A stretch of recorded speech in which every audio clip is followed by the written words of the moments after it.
কারা পলায়ন করে? কাপুরুষেরা পলায়ন করে, বীর পুরুষেরা মাঠে যুদ্ধ করেই জয় পরাজয় চিহ্নিত হয়। আমাদের জ্ঞান, দুটো জ্ঞান আছে, একটা হচ্ছে দিব্যজ্ঞান, একটা হচ্ছে কাণ্ডজ্ঞান। দিব্যজ্ঞান আসে ঐশ্বরিক দান, কাণ্ডজ্ঞান আমাদের সমাজ থেকে নিতে হয়। আমি দেখলাম যে এখানে আমাদের বিরোধী দল যারা সিপিআইএম পার্টি থেকে এখানে প্রতিনিধিত্ব করছেন, তাদের দুটোর মধ্যে একটাও নেই। রাজনীতি হবে মাঠে ময়দানে, কিন্তু পবিত্র বিধানসভায় জনগণের কল্যাণের জন্য আমরা আলোচনায় অংশগ্রহণ করব। কারা পলায়ন করে? কাপুরুষেরা পলায়ন করে, বীর পুরুষেরা মাঠে যুদ্ধ করেই জয় পরাজয় চিহ্নিত হয়। এখানে কথা বলা হবে বাজেট নিয়ে, ওনারা চলে গেলেন। আমি দেখতে পাচ্ছি বিভিন্ন জায়গায় মিছিল মিটিং তারা করছেন, জনবিরোধী বাজেট মানছি না, মানব না। আরে ভাই, একটা উদাহরণ দিয়ে বলুন কোন জায়গায় জনবিরোধী বাজেট দিয়েছেন? আমরা তো দেখতে পাচ্ছি আমাদের কর্মী সমর্থকরা গোটা রাজ্যেই বাজেটের সমর্থনে প্রত্যেকটা বাজারে সমাবেশ করছেন।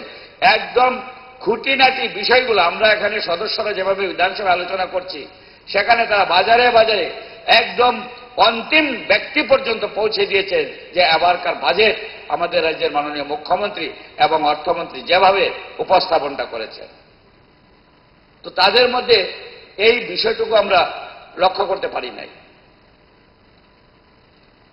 শুধু বিরোধিতার জন্য বিরোধিতা করার শোভা পায় না। আমি এখানে একটা উল্লেখ করি যে আমরা সপ্তম পে কমিশন দিয়েছি আমাদের প্রথম সরকার। আমাদের বর্তমান সরকারের মাননীয় মুখ্যমন্ত্রী কয়েকবার কর্মচারীদের দিয়েছেন। স্পেস স্ট্রাকচারটা এমনভাবে তৈরি করেছেন আমাদের 7 পে কমিশন দেওয়ার সময়, আমরা পুরোটা দিতে পেরেছি আমরা বলি না, কিন্তু যেটাই করা হয়েছে একটা সর্বকালের রেকর্ড তৈরি করা হয়েছে। সুধীর মজুমদার যখন মুখ্যমন্ত্রী ছিলেন তখন কিন্তু কর্মচারীদের বেতনের জায়গাটা একটু সুন্দরভাবে উনি দেখেছিলেন। এই কথাটা আমি পবিত্র বিধানসভায় না বললেও পারতাম যে কংগ্রেস দলের মুখ্যমন্ত্রী একটা সিদ্ধান্ত নিয়েছেন, এটার প্রশংসা আমি কেন করব? ভালো কাজের প্রশংসা করতে হয়। কিন্তু আমরা দেখলাম আজকে এই বাজেট অধিবেশন নিয়ে আলোচনা হচ্ছে, বিরোধীরা ওয়াকআউট করে চলে গেছে। কারণ কি বলবে? এই বাজেটের বিপক্ষে একটি কথা বলবার তো সুযোগ নেই। যেভাবে একদম অন্তিম ব্যক্তি থেকে সমাজের উচ্চ স্তর পর্যন্ত সবাই, শ্রমিক, কৃষক, মধ্যবিত্ত সকলের জন্য এখানে ব্যবস্থা রাখা হয়েছে এই বাজেটে। অদ্ভুত বাজেট। তাই তারা কি করলেন? এখান থেকে তারা পলায়ন করে চলে গেলেন। এগুলা উচিত না। যেটা ভালো কাজ করে সরকার, সেটা আমাদের সমর্থন করা উচিত। এবং এটা পবিত্র বিধানসভায় জনগণ আমাদের ভোট দিয়ে পাঠিয়েছেন। এখানে আমরা যতটুকু ভালো আছে তার সমর্থন করব। যদি সমালোচনা করতে হয় সমালোচনা করব, কাঠপোষণ আসবে, সংখ্যাগরিষ্ঠতার মতে ভোট হবে।